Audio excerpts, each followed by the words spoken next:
We need to get through the show while the cat's asleep on the desk. Okay, let's do it. It won't last forever. We're rolling. Travel back in time to the 80s, reliving the advice, Carpe diem. Seize the day.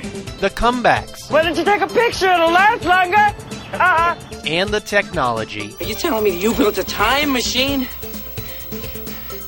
Out of a DeLorean? Because just like you, we're stuck in the 80s.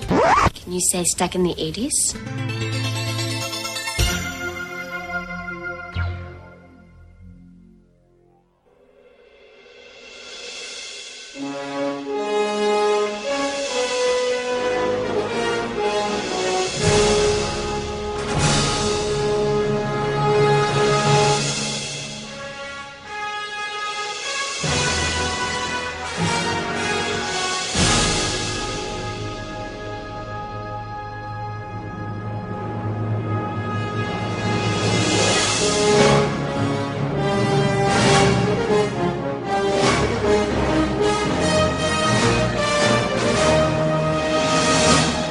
Hey, welcome to Stuck in the 80s. It's your host, Steve Spears. And Brad in L.A. Today, we resume a long-forgotten tradition called 80s News Now. Now. You're looking at now, sir. Everything that happens now is happening now. What happened to then? We passed that. When? Just now. Don't forget, Steve, Stuck in the 80s is a member of the CLNS Podcast Network. And you, fair listeners, you can find our podcast on iTunes, Google Play, Stitcher, and the CLNS Media mobile app. And as we always say, the new CLNS Media website has launched at clnsmedia.com. clnsmedia.com is the home of this podcast that we like to call Stuck in the 80s, and 40 other podcasts and vidcasts that aren't nearly as good, but still revolve around the world of sports, finance, comedy, and lifestyle. Let's face it, this is the greatest computer invention since the computer that went crazy in war games. Greetings, Professor Falcon. Hello, Joshua. Strange game. The only winning move is not to play. Do not speak ill of the Whopper, for the Whopper has your number. Wouldn't you prefer a good game of chess? So it's a new year, and we haven't done 80s News Now in a while. So if you're kind of new to the show, here's how it works. It starts out like on a Tuesday afternoon when Brad and Steve are chatting with each other. And we're like, what are we going to do this weekend? You want I've got nothing. The well is dry. I used it all up last month. Let's talk about a movie. Yeah, I don't really. How about albums from 1988? Yeah, I don't feel it. How about books? Trent is dead. Is there enough news to do a whole show about nothing but news? And in the old days, we used this as a crutch. Yeah. Much like Tiny Tim. Nowadays, God bless us, actually Steve, have everyone. We actually have some decent news today, so let's get started. And when we're all done, we'll play some seggies.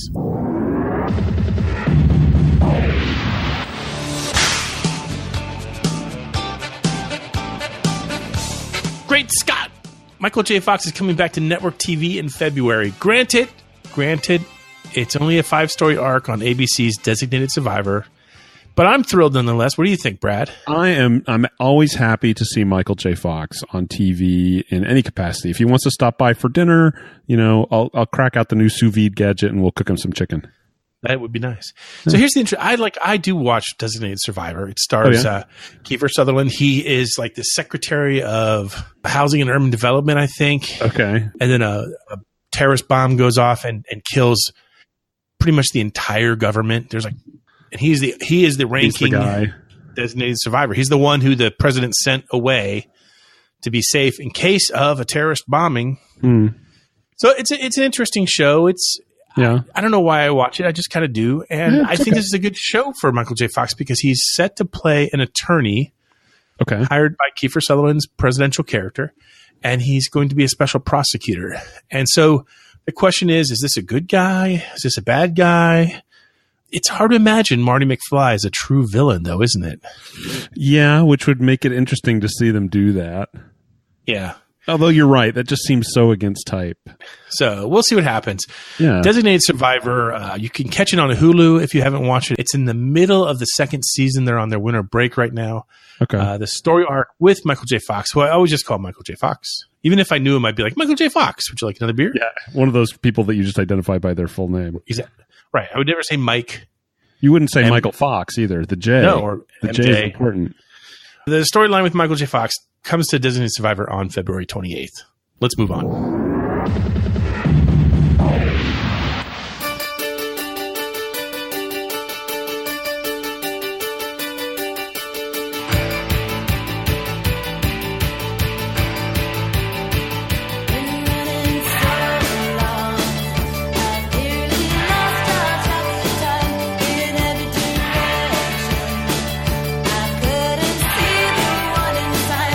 Steve, which seems more unlikely? That the Go-Go's have a touring stage musical, that it's produced by Gwyneth Paltrow, or that it will finally land on Broadway in the 2018-2019 season?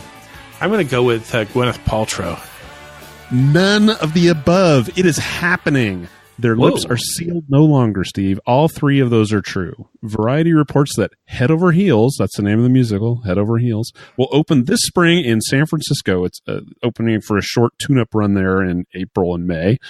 And then it will be moving to the Great White Way. But before you buy a ticket thinking this is a musical retelling of the band's road to stardom, here is what I find the most interesting about this story. Head Over Heels is actually, and I quote, an Elizabethan romance based on Philip Sidney's Arcadia. Well, that I believe is from Gwyneth Paltrow.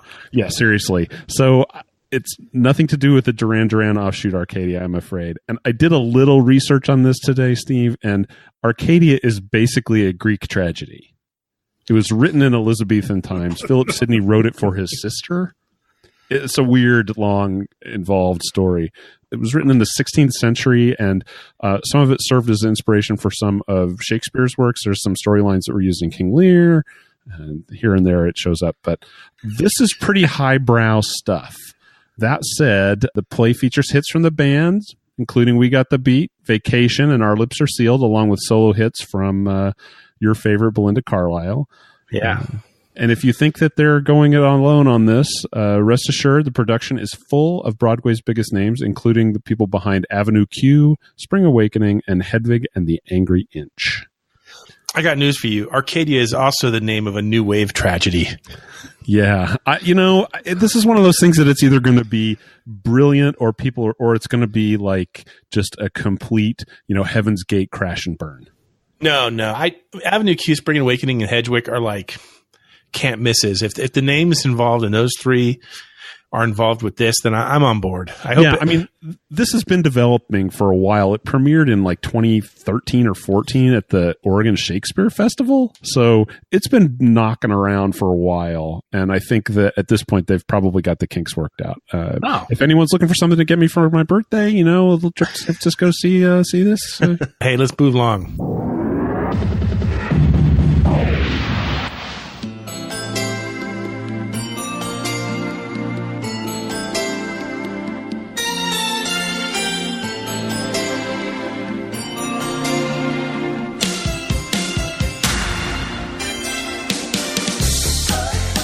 Hey, the Retro Futura Tour, which it's taken me 50 years to pronounce correctly, but I do it now. The Retro Futura Tour returns in the summer of 2018 with a newly announced lineup. The lineup just came out yesterday, actually, as we record. ABC and the aforementioned Belinda Carlisle will co-headline the tour. It's set to take place from July 11th to August 12th. The cities and dates have not yet fully been announced other than that kind of window. What? But you know what I want to know, Steve? When's it at the Greek Theater? You'll see it because it'll be in your town. Whether or not it makes it to Florida, I would say it does not. But so I bet the closest it comes here is Atlanta, maybe. So we'll see. Other bands on the bill: Modern English, Haircut 100's Nick Hayward, Kaja Gugu's Lamal, and Bow Wow Wow's Annabella. So there you go. Well, you know what? That would be a fun evening. I mean, you're going to get a great set out of ABC. Belinda Carlisle, again, she's a pro. She's going to hit her spots. And the rest of them, Modern English, super fun. The other three, you're going to get at least one song live that and the rest of it, you're just going to be like, hey, this is great. Having a good time. Oh, I mean, Kaja Gugu. I mean, Lamal has his solo stuff and Kaja Gugu stuff. He's got at least 6 songs that you'll know really well. Yeah. This is a solid lineup. No, it will be. And supposedly Lamal and Nick Haywood neither have toured North America either very often or at all. this has always been a fun tour. Hopefully I'll get to talk to a couple of the artists for our show before the tour hits. I'd like to talk to Lamal. I'd like to talk to Nick Hayward. Yeah.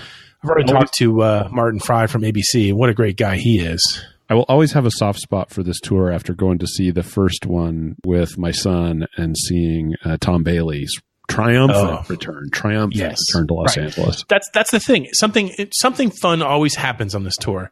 For you and for me, it was Tom Bailey. Last year, I think it was a lot of people rediscovering Katrina from Katrina and the Waves and Paul Young. English Beat was on the last tour, so it's always a can't miss ticket. Yeah. Moving along.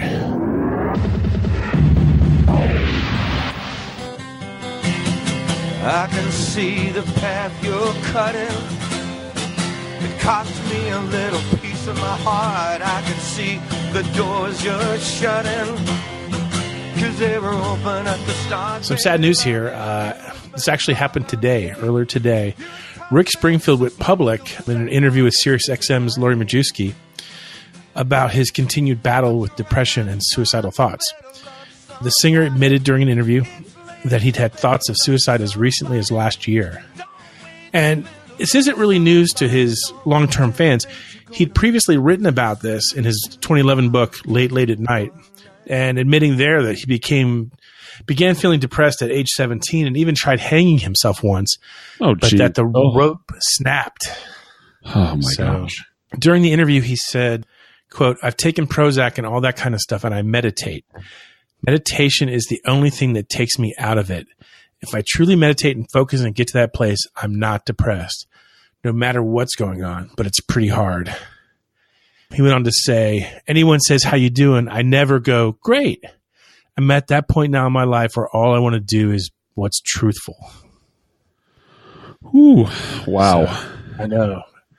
Pretty heavy, but I mean, it's just reinforcement, though, that if you're out there and you're feeling these things, man, reach out and get some help. Yeah, I mean, you're not alone in that. My God, I mean, you're talking to Spearsy here. I'm like the ultimate Eeyore character, and even Christopher Robbins doesn't want to talk to me anymore. So, have you read this book? Have you read Late at Night? Oh yeah. I interviewed Rick after he published that book, and we talked about a lot of things. And I didn't go too dark with him. Yeah. But I mean, he was basically saying, look, what I'm writing here is not a surprise. If you read the lyrics to my songs, I mean, not the songs that are the big hits, but the other songs I write. If you look at my collection of work, there's a lot of dark stuff there. Yeah. So Rick is the host in a couple of months of the 80s cruise. It'll be curious with the timing of this news, whether or not he talks about that on the ship during any interviews. I kind of hope he does. I really kind of hope he does. I think this is an issue that needs to be taken out that needs to be brought out into the light, and people need to feel comfortable talking about it. Exactly. Anyway, there's one more thing that needs to be brought out into the light today. You know what that is? The Seggies. What's happening, hot stuff? By the sound of the gong, it must be time for Mystery Movie Moment. You know the deal here. We will play a snippet of a movie from the 80s. If you get it right, you're entered into the drawing for some swag. And right before the podcast, Brad and I are talking about some possible new swag that we're working on. So exciting. New swag. Top men working on it. Yes. Top men. Pay attention. Here's the clip from the last time we did this Seggy. You are so sleazy. Yay! You think you can do anything you want and then lie about it, and we just have to take it, because what are we? Just a bunch of kids. Well, not this time. That's the legend of Billie Jean. And if you didn't get it right, like I didn't get it right, you know who you can blame? Jen with one N. Consonant challenge, Jen with one N. Right. Why doesn't she have two N's? We don't know. It's a mystery for the ages. But Legend of Billie Jean, I didn't know this. Somebody at 80s in the Sand in Punta Cana a couple months ago came dressed, or they had like a costume that was themed along the lines of Legend of Billie Jean, and I totally didn't get it. And like a lot of people were coming up to the guy saying, I don't get it. What's the...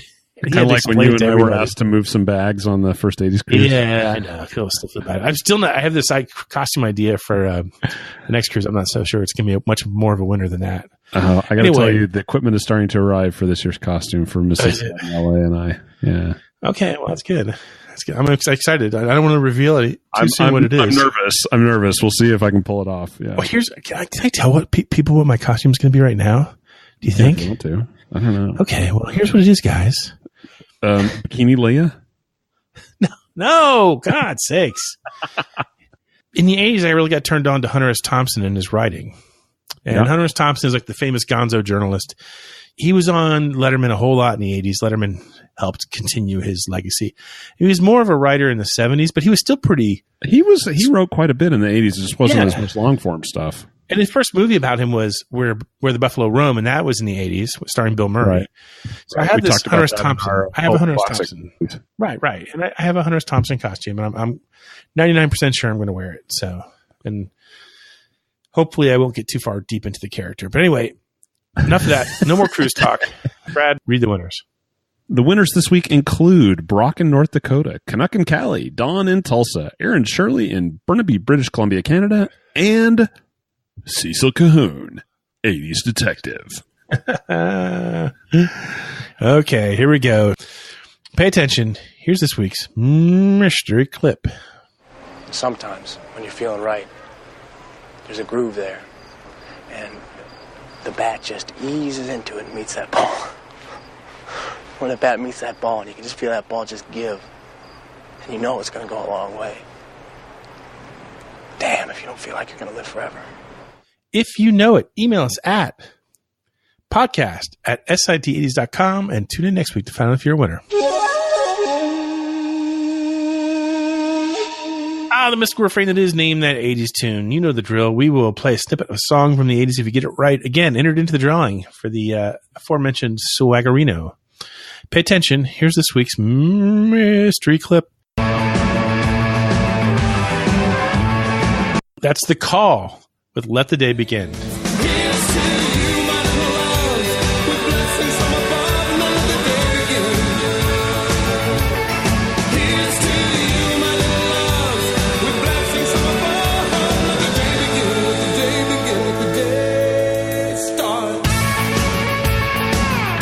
Hey, if you missed this one, you know who you can blame?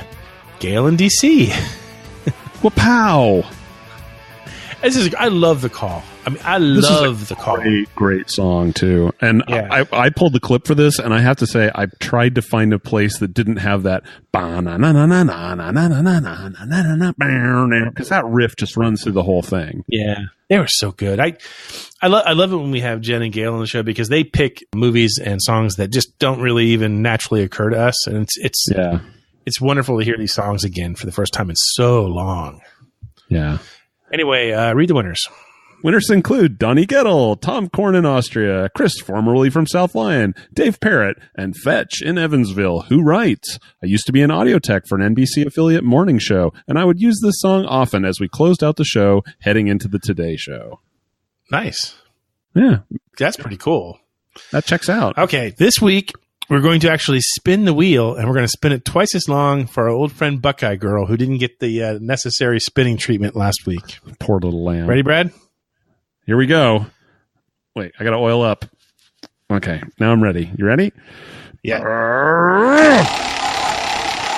Oh, crap. I almost flew off the spinning wheel apparatus. I greased the bearings extra before this one. Yeah. Come on, it's all ball bearings these days. Exactly. Buckeye Girl won't get that movie reference either. She's not strong in the movies. No, that makes me She cry. knows this. Knows this. Makes me weep. She's laughing now as I reveal that to an entire 80s nation. And, well, eventually all good things must come to an end. And so the spinning wheel will turn up on Fetch in Evansville. You are this week's lucky winner. I think I already owe Fetch in Evansville a bottle opener. Do you? I think so. I'll send you something else. I'll send you two exciting prizes this time, Fetch. Okay. Or I'll send you a cozy if I have to. But we just got some swag for the aforementioned trip that I promised not to mention again. Yeah. Anyway, pay attention. Here's this week's mystery clip. If you know it, email us at podcast@sit80s.com and tune in next week to find out what great show idea we come up with now that we've already blown our 80s News Now idea. We'll be right back after this commercial. It certainly is a big bun. It's a very big bun. Big fluffy bun. It's a very big fluffy bun. Where's the beef? Some hamburger places give you a lot less beef on a lot of bun. Where's the beef? At Wendy's, we serve a hamburger we modestly call a single. And Wendy's single has more beef than the Whopper or Big Mac. At Wendy's, you get more beef and less bun. Hey, where's the beef? I don't think there's anybody back there. You want something better. You're Wendy's kind of people. And we're back. We have a few minutes left. There was another item of news that's not really news, but it was kind of like it was fun to talk about this week. Didn't quite make the cut. Didn't quite. Missed it by that much. The Wendy's commercial, the Where's the Beef commercial, had an anniversary this week. I think it was January 9th or 10th anyway. And I did like a nice little 5 things you didn't know about the Where's the Beef commercial for the Wendy's blog. That was a lovely blog entry. Yeah, a lot of people read it and had some nice comments about it, which is nice. Remember, we do have a blog. It's tampabay.com/blog/80s/ for some reason now you have to have the second slash. So much syntax. All this syntax is making me crazy. I know. Anyway, so we had that there, and then so Brad and I kind of got distracted at work, which never happens. No, that doesn't happen. That doesn't happen. And I came across somebody this week had posted some vintage like 80s Wendy's training videos. Ooh. And I disappeared into my computer laughing for about a half hour watching these things. The Grill Skills 1989 training video is amazing. It is a must watch. Are you with me now? Get ready. We're gonna lay them down. Now, beats got grain to it just like wood. You got to follow the arrow to lay it down like you should. From the front to the back, you got to lay it down. Space it evenly, not scattered around. Next, you got to salt the meat from the back to the front to make the taste complete. Not too little, not too much. With a little finesse, you'll get the touch. Posted on the Facebook group. Yeah, people seem to be able to find that. They are amazing. And it served a couple purposes, too, because not only was I able to watch them and enjoy them, I was able to copy that set of links and send it to my children with the email subject, stay in school, or this is what you're going to end up doing. Oh, your kids are back in school now, right? Yeah, they are. The nest is re-emptied, which honestly, Steve, I got to tell you, I think it might actually have been harder for me to say goodbye to them at the end of Christmas than to just send them off in the first place. Wow. You get this is what it's going to be like now. I'm going to get them for a few weeks and they're going to be distracted by going and spending time with their friends. So it's like, you just kind of feel the access kind of slipping away a little bit. Like, they'll have boyfriends and girlfriends and then they'll have husbands and wives and then you'll have grandkids and you got a lot of phases to go through still. Yeah, but I guess the phase that I'm missing right now is that everyday check-in phase, because it was great. They were home for a while, and I see them every night when I get home from work, and, hey, what'd you do today? And, now I'm back to, like, hoping they answer my Snapchat messages. So it'll be okay. You know what's so different now, I suspect, than then when you and I were in school, when so much of 80s Nation was in school? It was not really economically feasible to check in with our parents every day. Oh yeah, exactly. So, you couldn't call. You didn't call home every day. You couldn't do that. What are you, rich? No one has 2 TVs, Steve. He's kidding you. He's kidding. I mean, maybe you wrote to them once a week, or maybe you called them. Like, I'm trying to think how often I called my parents. It wasn't much more than once, like every other week at most. Yeah, that sounds about right for me too. For my senior year, when I was here in California and my folks had moved back to Oklahoma. I mean, when we were all in California, I saw them all the time because they were 20 minutes away. But yeah. Oh yeah. I mean, so brave new world. Yeah, I mean, my niece is going to college right like 20 minutes down the road from me, and I just Facebook message her like once every other week just to see, and just to be like responsible Uncle Steve. So, which still sounds weird, Uncle Steve, and then they have the word responsible in there somewhere. Just I'm speechless, which takes some doing. I'm a good uncle. I make them meals. They come over. Her and her boyfriend come over, and I make them lasagna, much in the tradition of Lasagna Girl.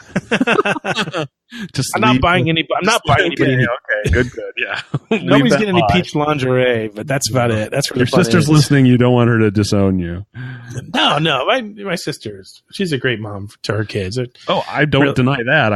I think that great momness might come out if she starts hearing you talk about peach lingerie and her daughter. It's a new world, Brad. God only knows what they're doing behind our backs. I think I'd rather not know. Anyway, that's all we got for this week. Stay tuned. Next week, we'll have something more bizarre and with far less lasagna stories, I hope. In the meantime, Brad and I remain here hopelessly stuck in the 80s.